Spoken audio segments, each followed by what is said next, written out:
Nous avions des informations précises que certains acteurs terroristes étaient en contact avec les Français. Nous avons des informations, on a les preuves. Troisièmement, nous avons regardé dans le monde. Nulle part, ce qu'on appelait la communauté internationale seule n'a apporté la paix dans un pays.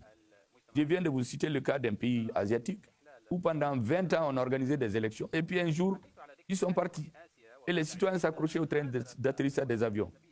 Au Mali, des militaires, des officiers patriotes qui étaient sur le terrain pendant la moitié de leur vie sont revenus avec les contestations qu'il y avait dans le pays pendant 4 mois pour changer la donne et dire d'abord restaurons la sécurité, ensuite organisons des élections. Les Français ont dit non, ils ont dit qu'ils vont partir. Nous leur avons dit de partir. Et nous avons décidé de choisir un partenaire qui ne nous fera pas chanter et sur lequel il n'y aura pas de chantage. Nous ne pouvons pas payer d'avion. Nous ne pouvons pas payer d'hélicoptère. Qu'est-ce qu'on fait? Ce partenaire dont vous parlez, Votre Excellence, c'est la Russie, n'est-ce pas? Il est connu, c'est la Russie, exactement. Mais la Russie n'est pas notre seul partenaire. Comme les Français parlent beaucoup de la Russie, nous en parlons aussi. Sinon, nous sommes avec tout le monde, sauf ceux qui ne veulent pas coopérer avec nous, parce que nous avons fixé 3 principes à partir desquels un pays peut être ami du Mali. La première des choses, il faut respecter notre souveraineté. On ne peut pas dicter à nos autorités de l'extérieur ce qu'ils doivent faire. Deuxièmement, le Mali doit avoir le libre choix de son partenariat stratégique et de ses partenaires. Et enfin, dans toute action publique, il faut se poser la question quel est l'intérêt du peuple malien. Ça, c'est les principes édictés par notre nouveau président. Mais, Votre Excellence, maintenant, l'Union européenne et les États-Unis expriment leurs soucis vis-à-vis à la présence de Wagner en Russie, cette milice. Est-ce que vous pensez que ces soucis-là sont légitimes? Vous savez, ces soucis ne sont pas légitimes, il faut les relativiser. Nous, notre priorité, c'est de sécuriser notre population. Pendant qu'on est en train de nous massacrer par centaines, on ne peut pas venir nous parler d'autre chose. Vous savez, il y a en Afrique un dicton qui va vous faire rire. Un cabri qui était déjà mort, qu'on le brûle ou qu'on le mette au frigo, qu'est-ce que ça change pour lui? Nos populations et nos militaires sont en train d'être tués. Les autres sont dans des débats académiques. On achète un avion de transport des troupes aux États-Unis. On fait 1 an, nous ne pouvons pas rentrer en position de l'avion. On tue nos troupes dans un camp militaire. On ne peut pas apporter du soutien parce que c'est la communauté internationale qui doit donner l'avion de transport. Il ne peut pas l'avoir.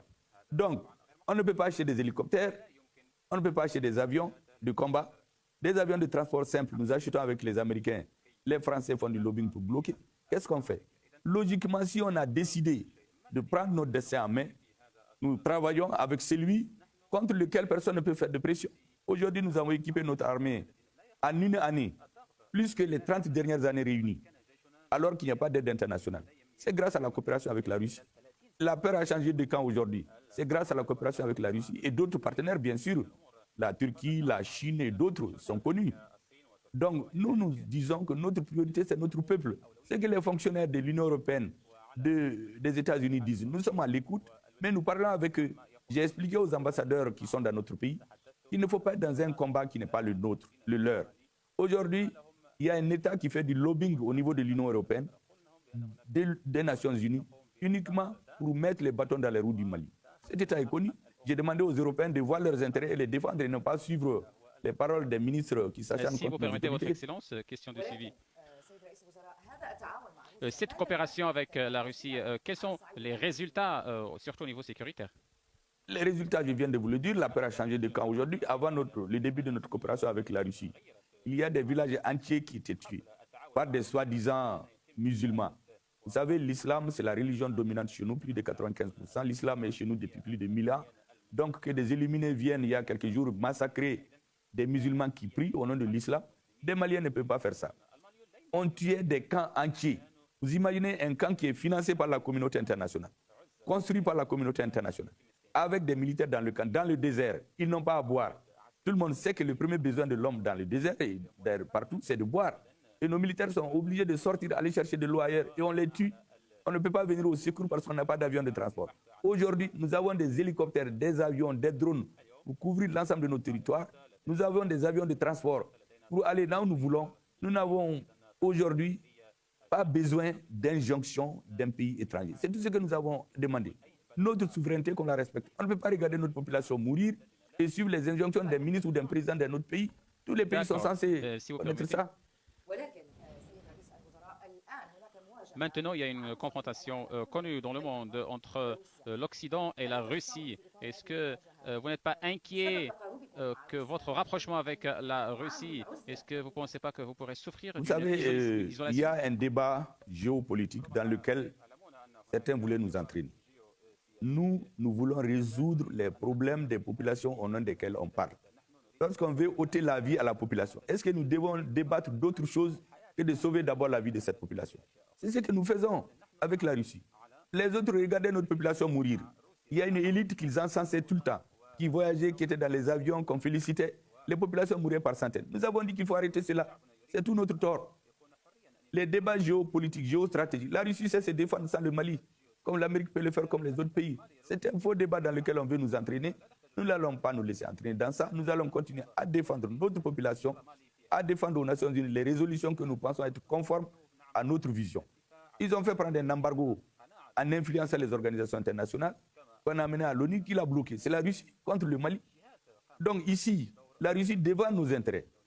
Et il est de nos intérêts aujourd'hui de faire un choix. Nous avons fait ce choix et nous l'assumons. Et notre peuple est d'accord majoritairement. Les autorités françaises vous accusent maintenant d'inspirer en fait d'autres voisins dans la région. Comment Non, vous savez, nous cherchons à résoudre nos problèmes. On n'a pas de problème, notre peuple, avec le peuple français. Vous savez qu'en France, en dehors de la communauté algérienne, la communauté la plus importante est les Malienne. Cette communauté, en grande majorité, soutient ces autorités aujourd'hui. Il faut que les autorités françaises les demandent pourquoi vous soutenez ces autorités. Parce que la majorité des Maliens comprennent que ces autorités travaillent pour elles. Ça, c'est. Maintenant, que les autres pays regardent notre exemple et qui s'en inspirent, mais c'est leur droit. Je prends un pays ami comme le Burkina Faso. Il n'y a pas de problème de démocratie là-bas, il n'y en avait pas. Il y avait un gouvernement élu, un président élu. Pourquoi il y a un soulèvement? Partout dans le Sahel, c'est la question du terrorisme, de l'insécurité qui est à la base de la déstabilisation des États. La démocratie n'est pas en cause. Ce qu'on refuse, c'est de nous faire croire que la population a besoin de démocratie avant la vie. Nous disons que la population doit vivre, manger, se soigner, être éduquée. Elle va imposer la démocratie. Ce n'est pas un dirigeant qui choisit. Tous les pays, on a voulu faire choisir par un dirigeant, ça a échoué. Et ceux qui nous donnent ces leçons, ils ont fait 200, 300 ans. Et ils veulent que nous le fassions en quelques semaines et regarder notre population mourir, continuer à féliciter une certaine élite qui est très contente d'être dans les avions, voyager, avoir des parfums. Nous, on a fini avec ça. Notre souci, c'est la sécurité de nos populations. les pays ont besoin de relations multiples pour se développer. Je ne pense pas que beaucoup de pays sont d'accord avec cette vision que vous venez de citer qu'il faut opposer. Aucun pays dans le monde, aucun dirigeant digne de ce nom ne peut mettre autre chose devant la vie de ses citoyens. C'est ce que nous faisons. Pour le reste, nous sommes amis à tout le monde. Nous n'avons pas d'État ennemi. Même les Français, je viens de vous le dire, c'est des choix que les dirigeants ont faits qui sont des mauvais choix. Je crois qu'ils ont compris. Actuellement, ils essaient de rattraper partout en Afrique en disant qu'ils vont être moins arrogants, ils vont être plus compréhensifs. Tout ça, c'est des leçons tirées de la situation du Mali. Quand un président s'arrête en France pour insulter notre président, quand un ambassadeur se mêle de nos affaires intérieures, on le met en garde une fois, deux fois. Mais ça, c'est quel pays? Lorsque des radios et des télévisions dont les correspondants ont été renvoyés du Mali depuis des années parce que leur carte de presse est périmée, à distance donnent des fausses interviews en recrutant des personnes localement, ils font passer dans le monde. Et le monde croit que ce qu'il dit est vrai. Or, nous savons qu'ils voulaient pousser à la guerre ethnique, au problème entre les citoyens. Un pays comme ça, nous leur disons d'arrêter. Et ça, c'est les autorités, ce n'est pas le peuple français. C'est ce que je suis en train de vous dire. Il faut que ces autorités changent de logiciel. Je dis à tout le monde et à mes interlocuteurs français, il ne faut pas se tromper d'époque. Les hommes qui dirigent l'Afrique aujourd'hui ont fait les mêmes grandes écoles. Ce n'est pas au lendemain de la colonisation où il ne faut pas se tromper de peuple. Il y a des pays qui ont été colonisés en 6 mois, en 1 an. Chez nous, c'est 38 ans de guerre.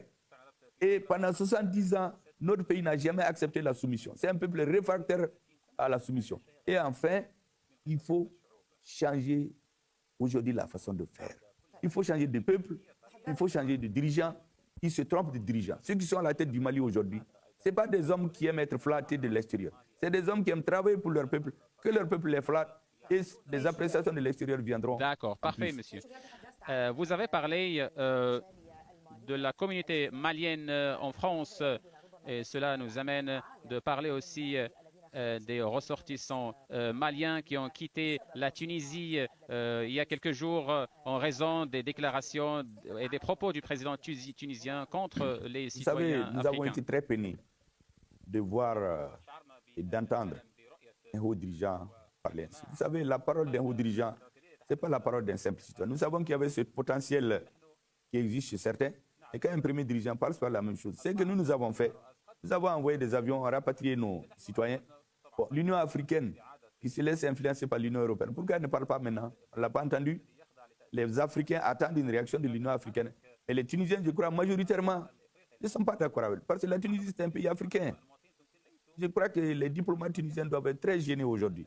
Leur président même, je suis convaincu qu'il a compris que ça a été une faute, en tout cas, de cette façon de parler. Nous pensons que c'est des erreurs de parcours qu'il faut corriger parce qu'on a besoin de paix en Afrique aujourd'hui. Pendant que certains meurent dans les océans, c'est dramatique de voir des Africains tués dans un pays africain. Mais je crois qu'il appartient aux dirigeants tunisiens de tirer les conclusions qui s'imposent.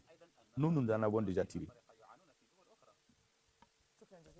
Merci beaucoup, Votre Excellence. C'était un grand plaisir de vous avoir avec nous ici au studio d'Al Jazeera. Merci beaucoup pour votre coopération. Merci beaucoup. Voilà. Merci.